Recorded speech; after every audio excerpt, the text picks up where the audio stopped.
So welcome to the Diversity Dialogue. Today I have a guest from UK. I have Nicola Whiting or Whiting. Did I pronounce your last name right? I always get Whiting. Yeah, Whiting. All right. absolutely. Okay.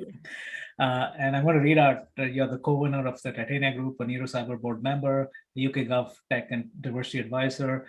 And I love your LinkedIn profile heading in terms of the banner itself. It says diversity is the art of thinking independently together. I think we're going to unpack a lot of that today. Also, again, before I forget, you're an Amazon bestselling author and a winner of numerous awards, the most recent one being the SE Magazine Women of Influence Top 30 Global Cybersecurity Leaders 2021. So welcome to the show, Nicola. Thank you. That was a wonderful introduction. So I appreciate that. So let's start with something which, frankly, I mean, it's something that is talked about, but the more I dig into it, I think the less people understand. And you're somebody who is a big advocate of that, which is really the equality versus equity. Right? Just the basic understanding of why the difference matters. And as we can see that powerful picture that you shared with us, I think that's just drives it home. We'll talk a little bit about from your own understanding and your own journey, both within cybersecurity and outside. How has the understanding of what equality versus equity means evolved over the years? So I think the understanding is much more comprehensive now. And you know, there's a lot of people talking about it, but still, it's almost talked about in absence. It's almost like an intangible concept rather than something that we actually have to really live to make a difference. And before, you know, rather than getting into semantics, let me tell you a little story, because I think stories have a lot more power to help people understand the difference. 100% agree, yes. Yeah. So I was at a diversity event a little while ago now, and I was talking about diversity and the power of diversity and the power against groupthink and how it links to innovation and how it links to resilience and more ideas at the table, and everybody's nodding and it's like, yes, yes, yes, we're all, yes. Everybody's all excited. And then we have drinks and nibbles and we're all chatting around. And I'm talking to the CEO of the company that was hosting, who is a massive advocate of diversity and who I admire greatly. And he was talking to me about a friend's son who happens to be autistic. Mm. And this friend's son has a passion for animals. And an autistic passion is different to many other people's passions. It's pretty consuming. Mm. And he loved horses. I mean, loved horses. All he wanted to do in life was be a groom. And he understood horses. He understood currying and cleaning out, and animal welfare was the only thing he was interested in. Then you can imagine what that means in terms of animal husbandry, how great a groom that young man would have been. But he couldn't get a job.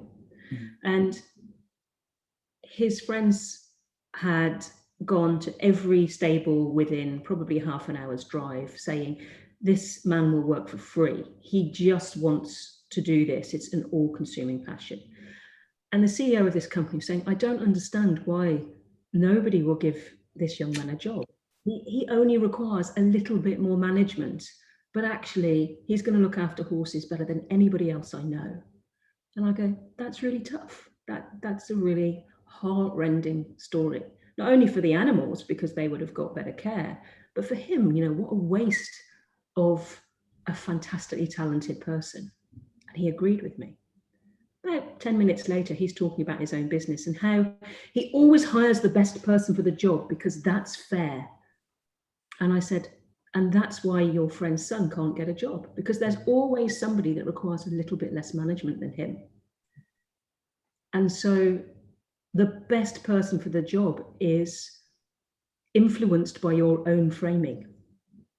And therefore, when you think about people that have come from backgrounds where they've maybe started behind the line, and maybe they haven't had the advantages of training that other people have had, or the advantages of thinking from an early age because they've maybe come from a background where it wasn't encouraged, that's why without equity, which is treating people different to be fair, rather than equality, which is treating everybody the same, we won't get the outcomes that we want, because you actually have to treat people differently to be fair.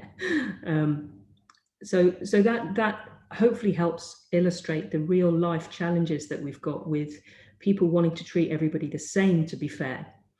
And, you know, even on a simpler basis, if you think about equality versus equity in our surroundings, equity would be saying everybody has to sit under a bright light because that's fair. Sorry, equality. Equality, yeah. Equality, everybody sits under a bright light because that would be fair. Whereas actually equity is looking at people's preferences and saying, well, you work better in the shade because that's what you've said you need. And you work better in a quiet environment. So let's see if we can make your area a bit quieter or give you headphones. And you work better in interaction. So equity on that scale is kind of treating people differently. And equity is really, when it really comes down to it, equity is about allowing people to thrive. Equity is about thriving.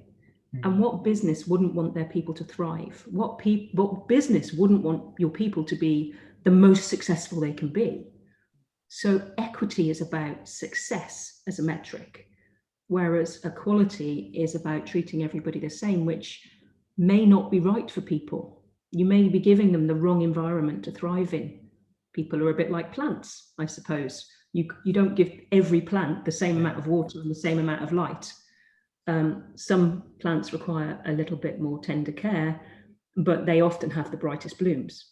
So it's so interesting you mentioned about the plants, because we just started planting a bunch of different things. I mean, there's tomatoes, there's chilies and all that. And we started off doing exactly what you said, which is watering all the plants every day. And then my wife said, something's not right here. So now, I mean, exactly to your point, it's like we water them differently. The other plants, we got them the same day. They've all started blooming, but it's like they require different care.